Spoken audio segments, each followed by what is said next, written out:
दोस्तों, द्वितीय आंग्ल मराठा युद्ध अंग्रेजों और मराठा शासकों के बीच लड़ा गया था। अंग्रेजी सेना अलग अलग समय पर 3 बार मराठा सेना से आमने सामने भिड़ी। मराठा इतने ताकतवर थे कि उनसे लड़ना आसान नहीं था। मराठा शासक अंग्रेजों के भारत में बढ़ते प्रभाव को रोकने में सबसे मजबूत कड़ी थी। तब अंग्रेज अफसरों ने फूट डालो राज करो की नीति पर काम करना शुरू किया और अंततः वे कामयाब भी हुए और फिर लंबे समय तक देश पर राज किया। दोस्तों, मराठा शासकों की बहादुरी और गद्दारी दोनों ही इतिहास में दर्ज है। वरना अंग्रेजों के लिए भारत पर कब्जा करना आसान नहीं था, पर छोटे छोटे स्वार्थ की वजह से वो सब पॉसिबल हो गया था जो नहीं होना था। आंग्ल मराठा युद्ध 3 बार हुए। पहला साल 1775 से 1782 तक, दूसरा 1803 से 5 तक और तीसरा वर्ष 1817 से 1818 तक। ये तीनों घोषित युद्ध मराठा शासकों के आपसी झगड़े और अंग्रेजों की विस्तारवादी सोच का परिणाम थे। मुगल शासन के अवसान के साथ ही भारत में मराठा शक्तियों का उदय हो रहा था। स्वाभाविक तौर पर अंग्रेजों का संघर्ष उन्हीं से होना था। एक एक कर 3 बार घोषित तौर पर दोनों सेनाएं आमने सामने आई। तीनों युद्ध आंग्ल मराठा युद्ध 1, 2 और 3 के नाम से दर्ज इतिहास में स्थित है।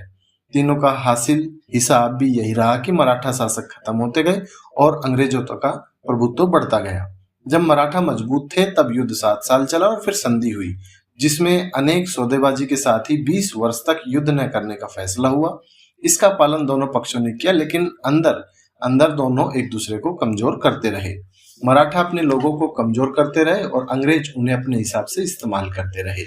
कमजोर करते रहे, धीरे धीरे अपना इस्तेमाल उन्होंने बढ़ा दिया और मराठाओं को अंदर ही अंदर खोखला करने लगे। और जैसे ही संधि के 20 साल पूरे हुए, एक और लड़ाई शुरू हुई जो बमुश्किल 2 साल ही चल पाई। दूसरे मराठा आंग्ल युद्ध का प्रमुख कारण नाना फडणवीस की मौत और मराठा शासकों में फूट पड़ना थी। नाना एक कुशल नेतृत्व करता थे जो सबको जोड़कर चलने की कला रखते थे। उनकी मौत के बाद एक शून्य बना और मराठा क्षत्रपों पुणे में पेशवा, बड़ौदा में गायकवाड़, इंदौर में होलकर, ग्वालियर में सिंधिया और नागपुर में भोसले के नेतृत्व को लेकर ललक पड़ गई। अंग्रेज पहले से ही इनके रिश्तों में आग लगाने में पहले से ही सक्रिय हो चुके थे। नतीजा ये हुआ कि ये सब आपस में अंदर ही अंदर भिड़ने को तैयार हो गए। भाव यह बना कि अपनी बची रहे, बाकी देखी जाएगी। बस इसी मुहिम का परिणाम दूसरा आंग्ल मराठा युद्ध हुआ। कोड में खास साबित हुए बाजीराव द्वितीय। वो पेशवा बने तब पुणे के दौर पर पहुंचे यशवंत राव होलकर के भाई की हत्या करवा दी। यशवंत राव ने इससे क्षुब्ध होकर बाजीराव द्वितीय की सेना को धूल चटा दी। हारने वालों में सिंधिया की सेना भी शामिल थी जो बाजीराव द्वितीय का समर्थन कर रही थी। इस पूरे घटनाक्रम पर अंग्रेजी अफसर नजर बनाए हुए थे। युद्ध छोड़ बाजीराव द्वितीय अंग्रेजों की शरण में चले गए। सुरक्षा की गुहार लगाई गई। इसके लिए बाजीराव द्वितीय के सामने संधि का प्रस्ताव आया, जिसे बेसिन संधि के नाम से जाना गया। इसके लिए बाजीराव द्वितीय को बहुत कुछ कुर्बानी देनी पड़ी। सिंधिया, भोसले आदि ने बेसिन संधि का विरोध किया। नतीजे में मिला दूसरा युद्ध। इस युद्ध में सिंधिया एवं भोसले को पराजय का सामना करना पड़ा और अंग्रेजों ने अपमानजनक संधि का प्रस्ताव रखा। ब्रिटिश ईस्ट इंडिया कंपनी ने सुरजी, अंजनगांव यानी कि सिंधिया तथा देवगांव भोसले के नाम से जाना गया। दोनों ही संधि में अंग्रेजों ने बहुत कुछ पाया और दोनों शासकों ने खो दिया। इसकी भनक लगते ही यशवंत राव होलकर ने अंग्रेजों पर हमला करने का फैसला किया और बुरी तरह पराजित हुए। यहाँ भी राजघाट नाम से एक संधि पर होलकर को दस्तखत करना पड़ा।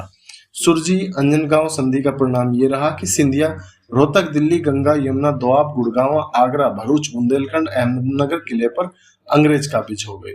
देवगांव संधि के तहत अंग्रेजों को नागपुर के भोसले, कटक, बालासोर एवं वर्धा नदी पश्चिम का इलाका मिल गया। राजघाट संधि के में अंग्रेजों को टोंक, बूंदी और रामपुर मिल गया। इस तरह भारत के एक बड़े हिस्से पर अंग्रेजों का प्रभुत्व स्थापित हो गया।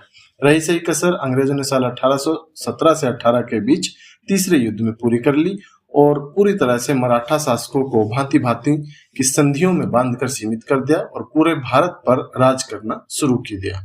तो आज की वीडियो में इतना ही। उम्मीद करता हूँ वीडियो आपको पसंद आई होगी। वीडियो पसंद आती है तो मेरे YouTube चैनल को सब्सक्राइब करना बिल्कुल ना भूलिएगा। मिलते हैं एक दूसरी वीडियो में, तब तक के लिए धन्यवाद।